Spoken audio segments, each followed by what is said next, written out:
At the end of overtime, was that a play that you guys design and do in practice with Christian? Yeah, I mean it's pretty straightforward. Everyone has their what they call home run, which is the Hail Mary in basketball. And Jamal, he threw just a great pass, and Christian made a good catch as well. Thought it was a good call. Pritchard was caught in a tough situation on a switch. So, but yeah, that was very good execution on our part. Christian played the most minutes out of any bench player. What's been impressive about the way he's handled himself this season? Well, when you think about, block shots and deflections, steals, he's off the charts per minute played. And he's done it against very good competition. In the Bay against Stanford, he was really big defensively, affecting shots, blocking shots when you drive. He's different in that, he protects the rim.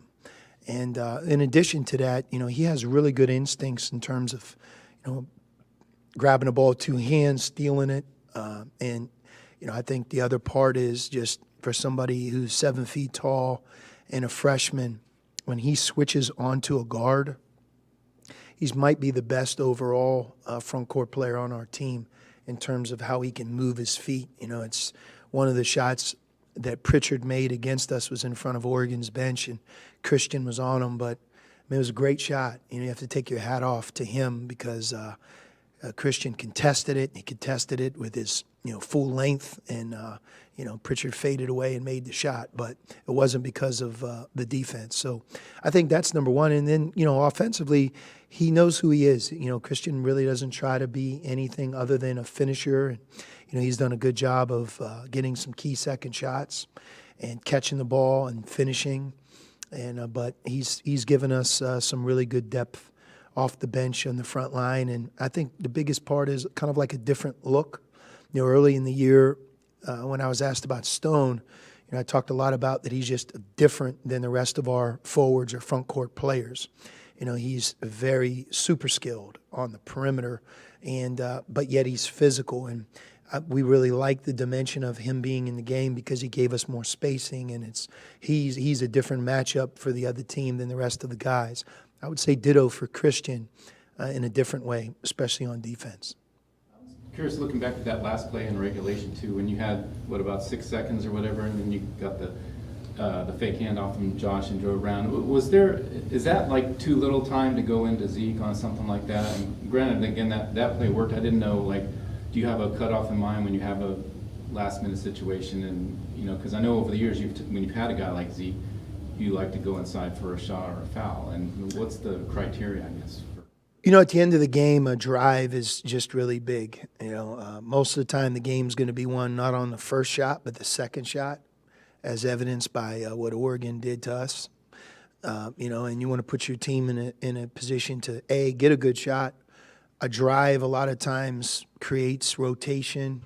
It sometimes forces a big guy to come over to help, which then, opens the floodgates up for an offensive rebound or a putback. But we couldn't have got a better opportunity than the one we got. It was a straight line drive, fouled at the rim. Well, in those situations, and maybe you have some more down the road, are you developing a kind of a priority list of guys you can turn to in certain situations? And if you need a shot in late situation, has that been more clear to you, I guess? It really hasn't been more clear. It's something we're working out. I think Nico's taken quite a few of them. I go back to the Pepperdine game. It was a game he drove the ball full court and won the game with a great shot.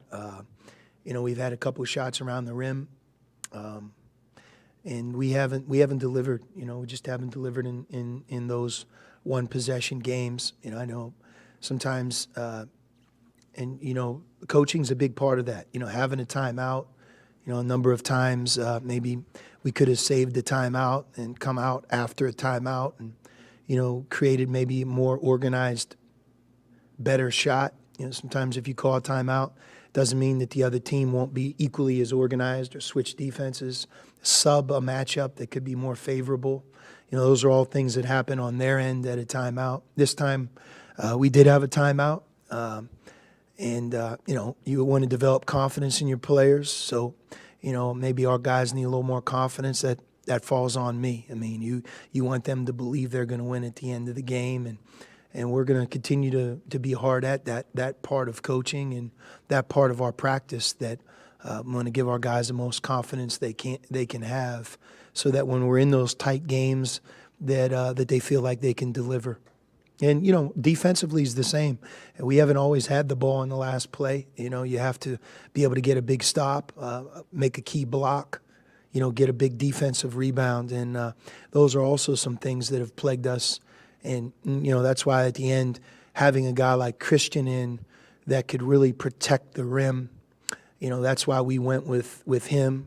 And, whether we were right or wrong with the other four guys, again, that's something we have to be better at as a coach to make sure that the best defensive lineup is in. In that case, Oregon played 4 shooters, 4 perimeter players, and Houston. So, if we were going to put a bigger player in with Christian, you could say that that's a guy like Zeke or Stone guarding Duarte or guarding Richardson. So, no matter how you look at it, when it doesn't work out, these are all questions you seem to ask yourself more and more. But we were in a position to win, and we didn't. And that's what the coach is for, to win, not to lose. So I'll take that. With Zeke, particularly too, has it been tricky, maybe too risky to go to him because of what defenses are doing to him now at the end, where anything could happen trying to get the ball into him, or what's that equation like? I guess. I mean, I don't know what you're getting at. You're saying we should run the last second play for Zeke? I'm just saying, is that even, or do you figure it's either going to take too long when it's a short second situation, or maybe it's too risky because of the defenses that he's attracting? Yeah, I mean, with 5 seconds, I think you're relegated to some form of a drive, and you hope that the drive looks like the one that we got. So, I mean, maybe if you have 10, do you have him as a second option, or I'm just kind of curious how that in a.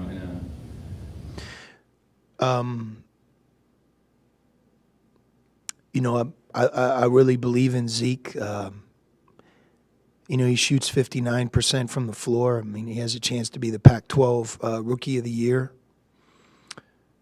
He shot 260 shots. He shot 169 free throws. He's a very good free throw shooter as well.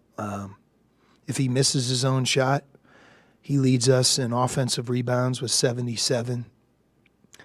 He averages 16 points a game and does a good job of taking care of the ball. I mean, I clearly want to get him the ball as much as we can, and if that's with 2 seconds, 5, 8, 10, that's something that we really, really want to do. If you're asking me again about that last play with 5 seconds, I think we got 1 inch from the rim. I don't know. I guess I really don't know how to answer it. If you want, maybe the wrong guy shot it, right guy shot it. I mean, I thought it was a great drive, and everybody focuses on the last play, and it's certainly not Josh's responsibility that we lost the game. There's hundreds and hundreds of plays in that game, but we like to get the ball to Zeke at the right block, left block, charge circle, either elbow, against the zone, in the high post area. He's tremendous. And clearly being able to get him the ball in scoring position is a big, big deal. Really, really big deal. Maybe the biggest deal that we have going on here at Arizona basketball in 1920. And I'm going to keep trying to get him the ball at the end of games, end of the half, in the post, If you have a suggestion on a way to get it to him, I'd be more than happy to listen, because we want to get him the ball. There's no doubt about it. He is incredibly efficient, and like I said, I think he has a chance to be the Pac-12 Freshman of the Year. I mean, productivity-wise, if you look at the history of Arizona, and there's been so many great players that have played here as first-year players, he's right up there at the top in terms of double-doubles, offensive rebounds, defensive rebounds, points, scoring average, free throw attempts. I think Pac-12 Freshman of the Week awards. I don't know if he's won a National Freshman of the Week award. Has he? National. But he's a heck of an offensive player, and no doubt he's a big priority for us. The last two road trips have been some of your best play in back-to-back games and whatnot. Are you hoping that that can continue? And why do you feel that the road games, the play and the mentality has been so strong? Well, I mean, we really have played very consistent on the road. You know, our record hasn't always reflected it. I know it took a while for us to break into the winner's circle, but true road games, you know, I would say Oregon State's the one team that really beat us, and maybe we weren't at our best that night. We had a number of things to do with that, but, I mean, you go through the games, Arizona State, Oregon, the 4 wins. We've been consistent, and my hope is that we can do the same thing this week. I mean, historically, the LA trip is always difficult for every team, and this year with the way UCLA has played over the last month, and then really if you look at SC has 3 home games left, and they're playing for a lot. So there's a lot at stake this week, and we're going to have to play lights out. We really are. And to your point, hopefully the consistency that we've established here recently will remain intact for us. Is there something about being away from the home atmosphere and having 100% focus on games and not any noise on the outside factoring into it? Yeah, I think so. Yeah, I think our team in some ways is very easily distracted because, you know, we're dependent on a number of guys that have a lot at stake that are first-year players. We've been a very inconsistent team at home. We really have. I mean, I'll use that last year as kind of an outlier in that we you know, it was a difficult season to be successful in, but taking that away, you know, just watching us play at home is really a head scratcher because even within the same game, we've been 2 different teams. On the road, we've been more of the same. You know, we've struggled at times early on with shot selection and maybe getting off to a good start. But if you look at the final scores of the road games that we've played, I think that speaks to my point. You have half of your guys on the roster, or the playing rotation are from LA, but most of those guys are older. Does that maybe help as far as, you know, because sometimes maybe, like you say, distracted, you could get distracted going home, but maybe you worry less about what this group? You know, I really don't know. I could only go on, you know, the last 2 trips, and I thought we've been really focused and played good basketball, defense, offense. It really hasn't been one player. It's been the team. If you follow it, there's different guys that have stepped up. You know, we trust the guys that they're going to focus on the task at hand, and you know, being at home sometimes is a good thing as well. And that's how I'll look at it. I think the fact that they are older will certainly be less of a distraction and more likely a positive. Sometimes that first time that you go back home, it gets you. When you look back at that first game with SC, I remember you saying you felt like it was slipping away in some ways. What do you think, you know, you'd like to see done better this time around? Well, watching the game closely, you know, I thought we were really sharp for 29, 30 minutes of that game. We played smart. We were good on defense and offense. That was indicative. I think the score at one point got to plus 20. We had a double-figure lead, and you know that lead diminished to 3, mostly because we took erratic shots, and we had kind of that my turn thing going that we've had at times this year. And when you do that, it just you got to win as a team, lose as a team. You got to be sharp. You know, that's why using examples of, hey, why does a coach, you know, lose his mind when you're up 24 points with 6 minutes to go? Because what you want is a team that is always locked in and focused on the 40 minutes of basketball, that regardless of the score, we want to play a certain way and hold ourselves to a high standard on defense and on offense. And when you get them locked in on that, it's less likely that you have those big lead changes or, you know, you become erratic when you've played so well for so long. But, you know, on the road, we have to be smart. I always go back to the same two statistics because they mean the most towards our success, and that is being able to play the game with 10 or fewer turnovers, really taking great care of the ball, and being able to defensive rebound and take away those key second shots. There's more to the game than just those two things, but usually when those two things are favorable, that's when we're the toughest team to beat. And this week, the rebounding that's a big, big deal in both games. This time of year, there's a lot of talk about bubble teams and all that. Do you find a difference in teams that you face and maybe the way they approach games? Like, do you believe in desperation, basically, with other teams?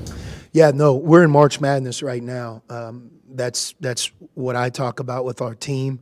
That's how we look at it. When you talk about single elimination basketball, that's really what we're in. There's consequences for each game right now. You beat Oregon, you don't beat Oregon.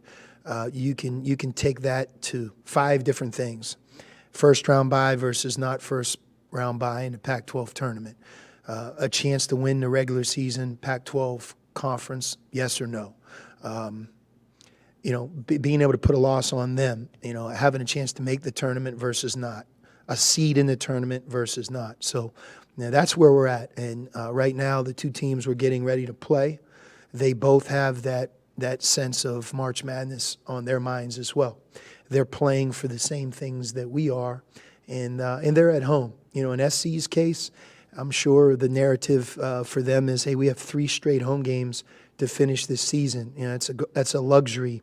We've been on the road more than every team in our conference. In UCLA's case, they have two of their final 3 at home, and they're playing their best basketball of the year. And they're a lot better team now than they were 2 months ago, right? So you're right. And for us, we have to understand that. And the competitive spirit and the readiness, you have to be laser sharp, and not just once the jump ball goes up, but everything we do matters. The practices, the preparation, making sure the guys are locked in on the task at hand. Realizing SC is your focus now, just in general, it surprised you what UCLA is doing? Even since they came here, they've won through 4 straight. No. I think Mick Cronin is a terrific coach. His staff and him have done a great job.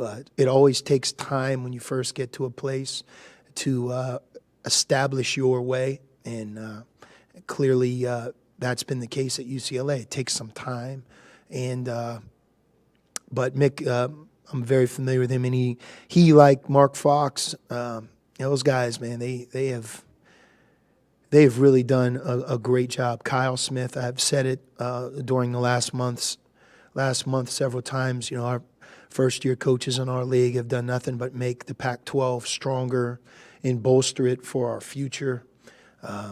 Washington State, Cal, tough games, and UCLA is not only a tough game, but they've become one of our conference's best teams. Also, as far back as media day, I think if you had pinned me down, I would have told you that I thought UCLA would be one of the teams in early March that would have a chance to be really good. It's been clear, obviously, that what you're getting out of Christian and Stone. I'm wondering at this point, is there any particular roles you see Chase in, certain matchups, certain situations where he can help you still? Yes, for sure. He could help us this week. USC and UCLA, they're both big physical teams, and our depth has to be something we feel good about. We don't want to wear down late in the year. Just being able to sub certain guys, I thought we had a wearing down effect in the Oregon game. Again, that's what I marvel about Peyton Pritchard. If the game would have gone to a second overtime, would he have struggled at all playing 50 consecutive minutes? You got to give a guy credit. He's just an outstanding player, and he's just a winner and a leader. And obviously, the fact he's 22 and he's a senior, and all the experiences that he's gone through, it not only helps him, but it helps the team that he's leading as well. But I thought in some cases in our game, we wore down, and so to answer your question, I think everything's on our table right now, just depth-wise, and we need contributions from everybody.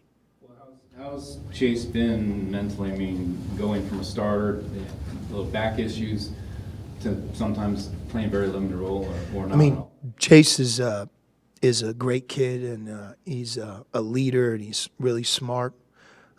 He's gone through a lot, his back, and I think that even now, he's still working his way through it, but he's practicing hard, and his attitude has been great. I'm sorry, can I throw you one more question?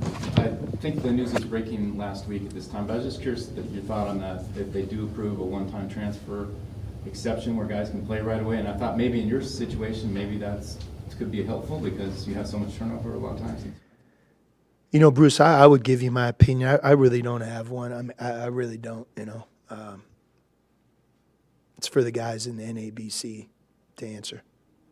They're the leaders of our game.